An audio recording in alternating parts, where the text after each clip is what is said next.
I want to start by congratulating the TIPS Forum this year for selecting this theme, because I think that this is a major challenge that we are confronting as a continent and as a country.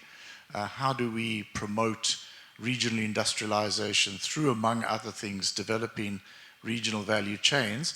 And I think that not only is this a major challenge, but it's one where a research input and a very well-crafted and rigorous research input at that is actually very necessary. So let me just make a few points about the broad directions that we see as government and also as the continent us moving in terms of regional integration and regional industrialization. Why? What are the focuses, and where are the institutional processes that are intending to give effect to this vision? So the first point I want to make is that if you listen to any number of African leaders who speak and articulate the way they see the future of the African continent, having improved its growth performance and all of that, and having been identified as the next growth frontier, where do they see this process going? Any number of them will say that the continent has got to move up the value chain and has got to industrialize. That's what any number of them will tell you. Very good reasons for this. Those good reasons are, among other things, that the drivers of growth that took place in the previous period are no longer present in the same way that they were before. What I mean by this, in many cases, growth was driven in the continent by something called the mineral commodity supercycle. And the countries that are now the oil producers have been the last to join the rest of us in seeing that the bonanza and the rents that were available from the mineral commodity supercycle are not available in the same way that they were before. And I think that we've also got to understand that this is not just a cyclical matter, that we can hang around and wait and hope that the price of all these mineral commodities is going to bounce back up again because this is cyclical. This is also structural. It's got to do with the fact that the biggest demander of many of those mineral commodities, industrial minerals in particular, the People's Republic of China, is changing its growth strategy, is moving up the value chain, is emphasizing consumption in its own economy and moving into a more diversified services economy, and that is actually a much less mineral commodity intensive growth path than the previous growth path that it was on.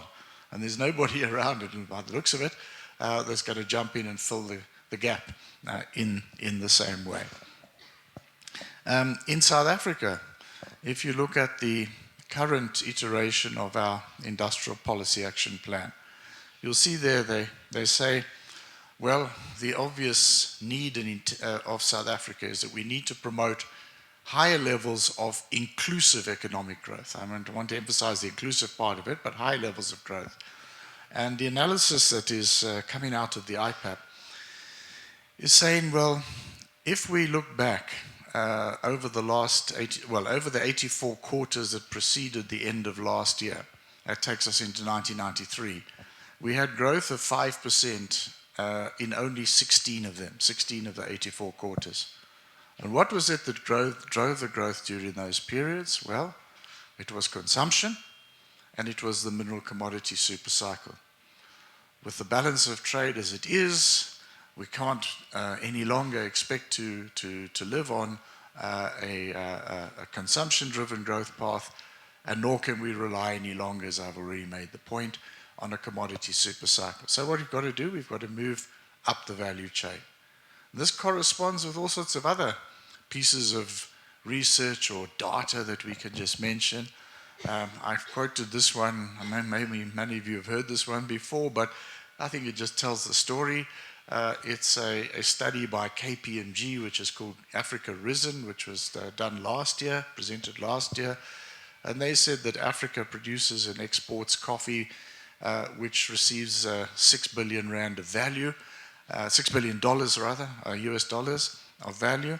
But that coffee is converted into products, is blended, is packaged, is whatever else they do to it, outside of the borders of the African continent that fetch $100 billion. In other words, $6 billion of the $100 billion value chain only is captured by the production and export of raw coffee beans. Another example they gave is that Italy earns more from the production and export of gold jewelry than South Africa does from the production and export of gold. I think these are all examples that the real value in global value chains is not to be found in the primary production stage of the value chains. In other words, the worst place to be integrated into global value chains is as a producer and exporter of primary products and as an importer of finished goods. Even if we were to say that many jobs were to be created in service sectors, I think there's enough evidence around now that is telling us that those service sectors will be more secure and also of a higher quality if they are part of an economy whose productive base is diversifying and moving up the value chain, rather than if they are simply footloose like Cyprus banks, for example, were. So I think that all of these are factors which lead the continent to say that the next phase of African growth has got to be driven by industrial development, diversification, moving up the value chain, and inserting the continent into a different place in the global division of labor. And I think that that is something which is the product of big debates. We were very active in those debates as South Africa. Big debates, but now there is a consensus around some of this, and many of the regional integration programs are addressing themselves to this, what I think is increasingly seen as an imperative of promoting industrialization on the continent. If you look again at the situation of South Africa and some of the industrial development drivers which we identify in our IPAP, you will see a couple of things.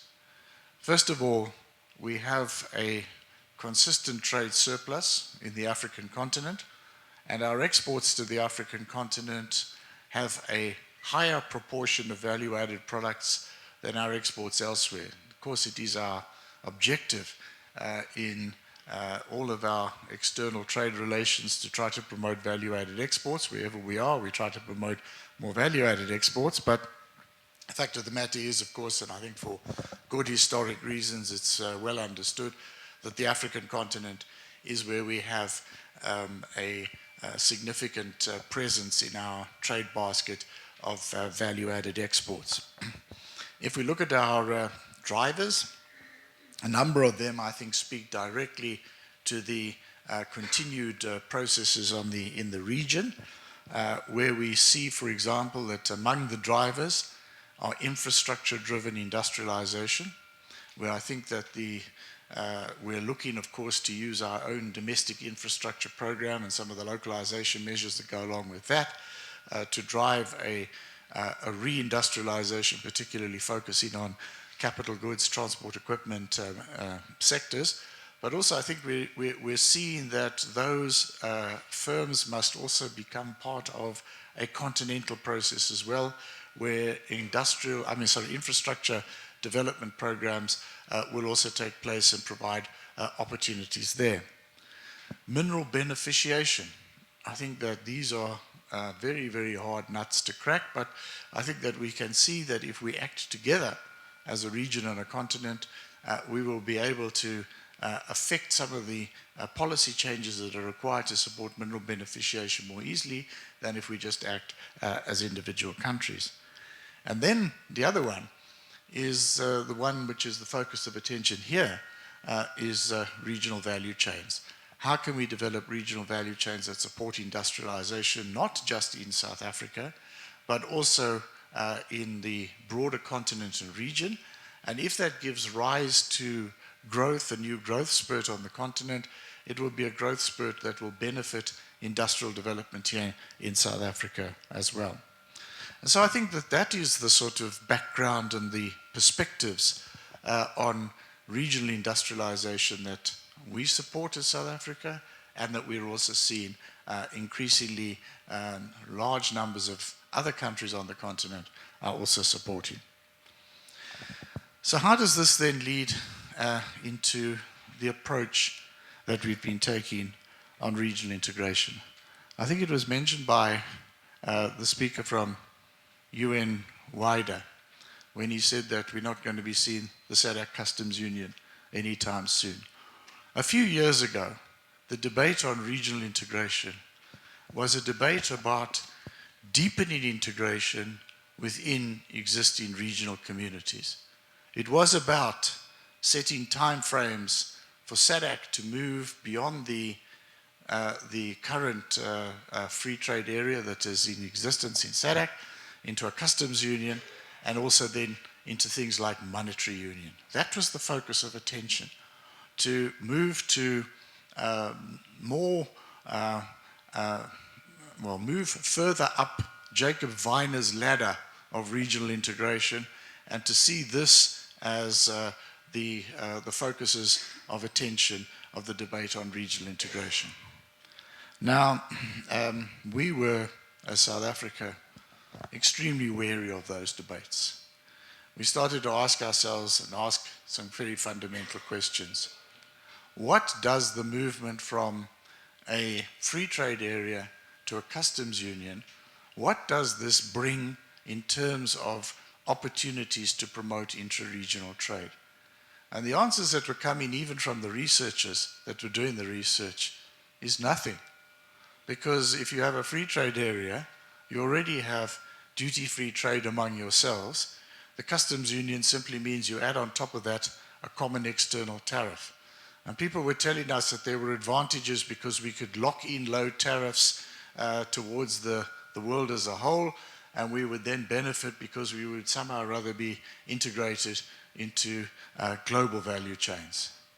And I think that that kind of approach to integration into global value chains was extremely simplistic and didn't take account of a number of very, very important dynamics in the global economy.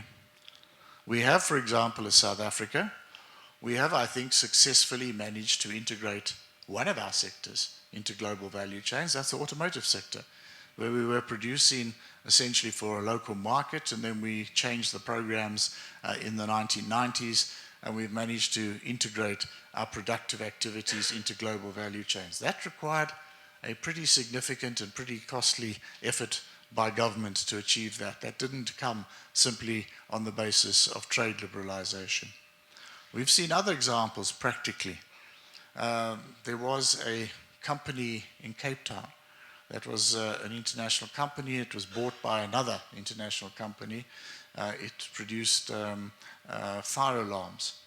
And that company came in and said, okay, now you're part of our global value chain. We're taking all the manufacturing business elsewhere. You're going to be a depot for our products. Unfortunately, in that case, the managers worked with our team, and we managed to establish a local South African company which is producing better products than they used to produce before. But as an example, that integration into global value chains simply on the basis of a trade policy stance does not necessarily mean that you get industrial development of it. You can actually get precisely the opposite, deindustrialization. And so I think that we said we can't see the benefits of this. We were, by the way, supposed by next year to have monetary union in SADC, the old Regional Indicative Strategic Development Program, RISDP. We were supposed to have had a customs union by 2010, and we were supposed to have had a monetary union by 2016. Now, I think if you just think a bit about Greece in a monetary union with a currency which is set by a stronger economy, apart from all the debt issues that Greece is facing, the country's faced massive deindustrialization. Is that a model that we want to bring in? And isn't the whole approach, I think this is what we ended up saying, isn't the whole approach shaped by a view that in Europe or elsewhere they have something like this, and that somehow or other we think that we are more integrated if we prioritize institutional arrangements of a high ambition of this sort over developments on the ground. And I think that's the real issue. Because even if you go back to the work of Jacob Weiner, when he talked about embarking on regional integration, he argued that regional integration made sense where you had high levels of complementarity, where one country produced what the other country needed and vice versa. And that was the case in Europe, where you had industrialized countries. In Africa, many of the barriers to intra-regional trade are not actually to be found in the fact that we've got high customs duties between ourselves, but rather they're to be found in the nature of the productive sectors, where we're not producing goods that find markets in each other's countries, because we are producers and exporters of copper and producers and exporters of iron ore, and we don't have much to trade with each other if that's our place in the global division of labor. And so the issues are actually much more about promoting real economy diversification and addressing some of the other serious concrete barriers to intra-regional trade, which are to be found in things like inadequate infrastructure, which doesn't connect us up one to another, but rather connects the mine to the port. And then even if you want to go into things like soft infrastructure, border arrangements and other regulations, which are often more important than tariffs. And I think that out of this, and perhaps without it being theorized at the beginning, but I think that we can theorize it in this way now, I think that what we have come to the conclusion, most of us, and this is the consensus, and this is driving the current programs, is that at this moment in time at the least, what we need is not to deepen regional integration within existing regional communities, but actually we need to broaden regional integration at FTA level across our existing regional communities, but within a framework which is developmental. In other words, we need a development integration approach. And I think that, again, there's a number of very, very practical reasons why this is the case. And again, I think they've probably got to do with the state of the world economy and where we find ourselves right now. Again, let's take China. Let's take India. Where are they seeking to drive the next phase of their industrialization and economic diversification? Well, it's at the very least, it's walking on two legs. The domestic market is one of the important legs that they are now emphasizing to a greater degree than before. The idea that we could all go out and flood the EU and the US with manufactured goods and that would be the driver of industrial development, even if that existed at some earlier phase, and I think there's a question mark over that, it certainly doesn't exist now. Because the United States, Europe, all the countries that are around there are themselves trying to reindustrialize. And they are becoming much less receptive to large influxes of new goods coming from other parts of the world. And in fact, the state of their economies is not such that there is a growing demand for new products coming from elsewhere. And the fact of the matter is, though, that those countries, emerging markets, which are trying to walk on two legs, have all got large populations and a large domestic market, not a small domestic market. And so I think here comes the challenge for Africa. Colonialism divided us into 54 different countries. None of us, certainly not South Africa, I would argue not even Nigeria, has got a domestic market which is sizable enough to support industrial development and diversification. But if we start looking across our countries, if we start looking beyond our regions, in fact, if we start looking beyond SADC, and we start looking at SADC, COMESA, and the East African Community, we start to hit the numbers that do make sense at that level.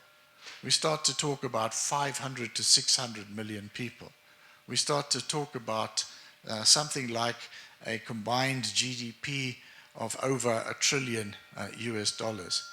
If we look at the African continent as a whole, we're talking 2 billion. We're talking, we're talking 2 trillion US dollars. We're talking a population which is about 1.5 billion people. We start to hit the numbers that do provide the basis for supporting regional development and economic diversification. And so I think that we're coming up, perhaps it is that we've been walking across the stepping stones one by one, and there have been accidental things, and I think they were things like the fact that we had overlapping memberships in SADC and COMESA in particular that drove us into this project. But I think that in the end of the day, the project and the definition of the project is the right way to go, broadening integration within a developmental paradigm. And so where are we at in this process? And where are we at in the continent? Well, I think that the first thing to say is that it doesn't, of course, mean that there is no trade integration component. There is a trade integration component.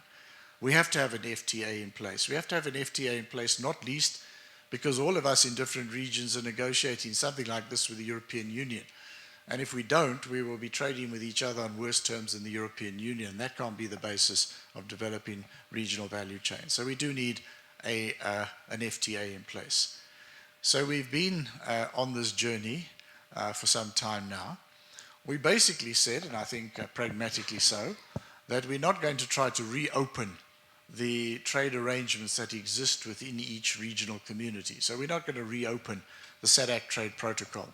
We're going to focus instead on negotiations with countries or groups of countries with which each of us do not have any kind of trade preference. So we will move across the tripartite area like that.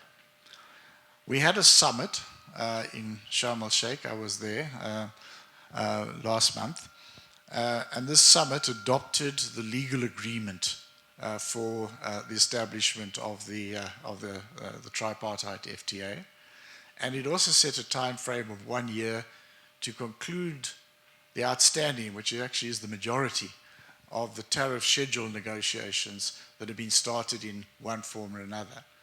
In our case, we have already exchanged offers and had a few rounds of negotiations with the East African community. When I say us, it's SACU. We have to work as the Southern African Customs Union. The SACU East African community, that negotiation has started. We are pretty close to finalizing our offer, which we will submit to Egypt. That does leave a few. There's quite a few actually. There's Egypt, there's Ethiopia, there's Djibouti, there's Sudan. There's quite a number of others, but I think the two main ones are on track, and I think we can, certainly in our outstanding negotiation, we can actually conclude that by the end of the year. But the approach is not just FTA negotiations. The approach is also supposed to be infrastructure development. I think Donald Kaberuka said a little while ago that the infrastructure deficit on the African continent was costing the continent the equivalent of 2% growth. There is an infrastructure deficit which is not being covered by existing funding mechanisms. The infrastructure project that goes along with the TFTA is the North-South Corridor. Some progress, but also still some challenges to build the infrastructure that's at stake.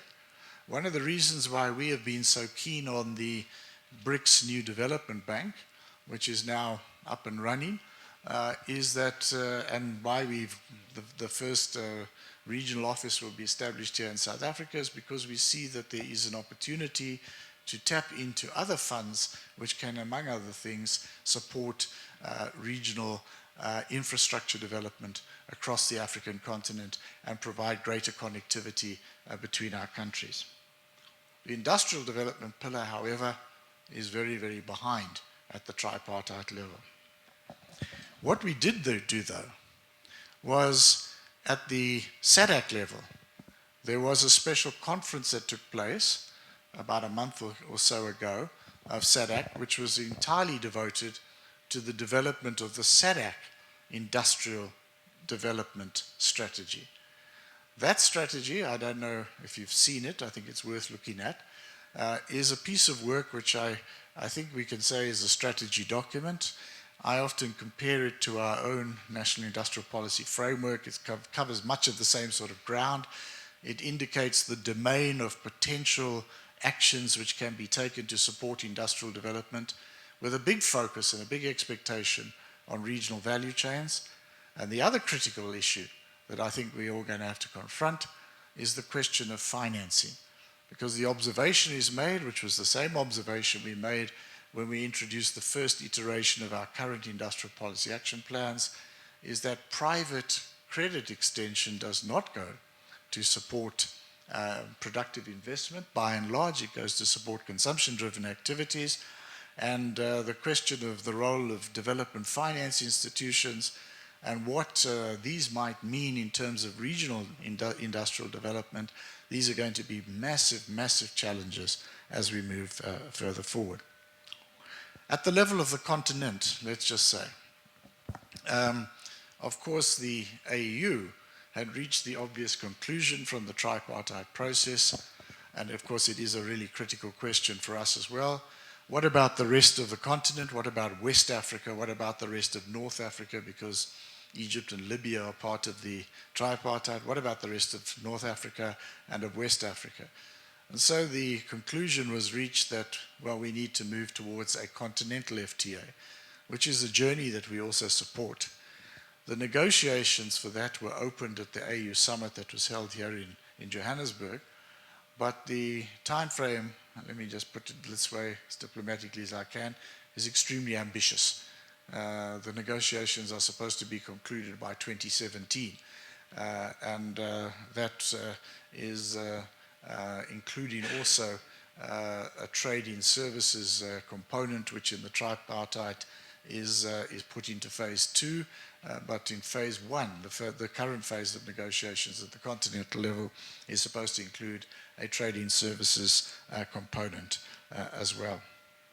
So let me say that I think that's a sort of a description of where these processes are at the moment. Let me conclude with a few remarks about some of the challenges. I think first of all, the issue that you're all here to talk about, regional value chains, is one of the critical ones.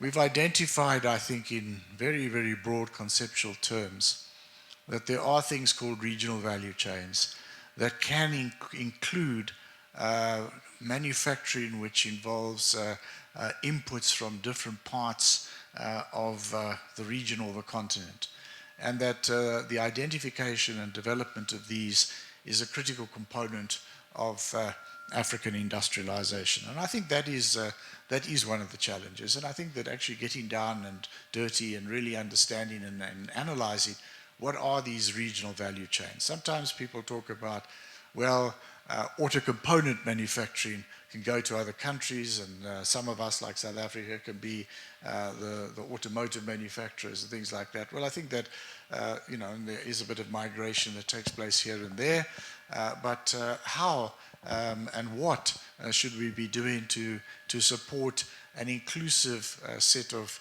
industrial activities? Because I think the temptation of some countries is not to see the regional value chain as the driver of industrial development, but the domestic market.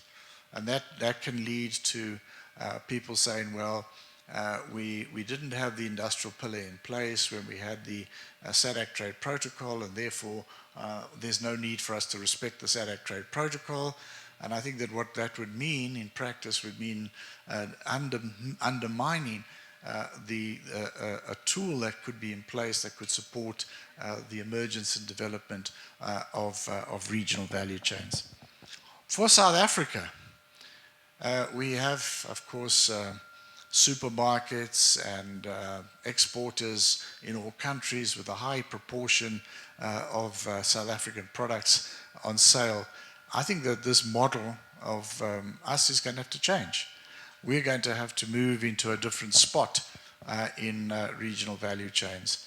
And here I think there's a couple of examples that I think are telling us the way, practical examples. We are, for example, or we were, and I think this will continue under the new administration, but we were involved in very earnest engagements with Nigeria about the Nigerian automotive program. We were providing them with quite a bit of technical input into the design of their program. And at the same time, I think we're at the point where we are looking for South African companies to be suppliers into the Nigerian market of components that will be used in semi-knockdown kit assembly, and also some of the finished built-up units that would enter under the program. That's the sort of thing that I think we're talking about. So as Nigeria begins to manufacture vehicles, maybe some of those will find their way into South Africa as well. I think that's the kind of model that we're looking at as well. Secondly, another practical example, I had the opportunity to attend the opening of an investment by a consortium including Score Metals. They had established a plant to manufacture grinding material for the West African mining industry in Accra in Ghana. And now before that, this grinding material was imported from South Africa. Now there's a plant there, manufacture that, but the components into that will come from South Africa. So I think that these are the sort of signs on the wall, if you like, that we're going to have to find ourselves occupying a somewhat different place in these value chains. We're going to have to move up. What is that location for South Africa? What is the location for other countries? How do we promote an inclusive industrialization based on regional value chains? And perhaps resist the temptation with very small markets to say, well, this is going to be it. The national market's going to be the driver. To hell with the regional integration and so on and so forth. I think that's going to be one of the very, very critical issues.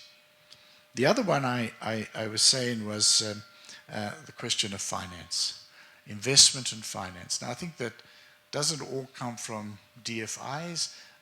We can be promoting some foreign investment in industrial activities. I think that sometimes we have to tell people in this country that the investment pipeline into manufacturing, despite what may be happening in mining or in terms of the portfolio investments, is actually holding up reasonably well, because quite a number of companies are making the bet that the regional market will integrate, that South Africa is critical in the industrial development of the African continent, and that this is a place that they need to invest in productive manufacturing activity. We've seen this in a number of different sectors that this is taking place. But how do we address, I think, the question of industrial financing? That, I think, is a very, very critical question. So let me then just conclude with where I started. I think that the stage we are in, the period that we find ourselves in, is one where a very significant research input is required. In the case of SADC, I said the strategy is a strategy which is at the level of identifying the potential domain of actions that can be taken to support industrial development across SADC. The mandate that was given to the Secretariat was that this must be turned into an action plan that must be tabled for adoption next year. So the clock is ticking, and the identification in particular of regional value chains and how we promote some kind of inclusive involvement in regional value chains is, I think, critically important. And the last point I'd make is that we then face, I think, I'm going next week to a discussion about the WTO. How do we defend the policy space to develop and support regional value chains against what I think will be a series of demands for industrial tariff lowering, with the ostensible benefit that we will have access to markets that are very distant from us and where the benefit, I think, is more hypothetical, but the risk is that the regional value chains will be undermined by the import of finished products coming from outside of the region. So I think that's the last point I would make. So welcome the focus of this TIPS forum.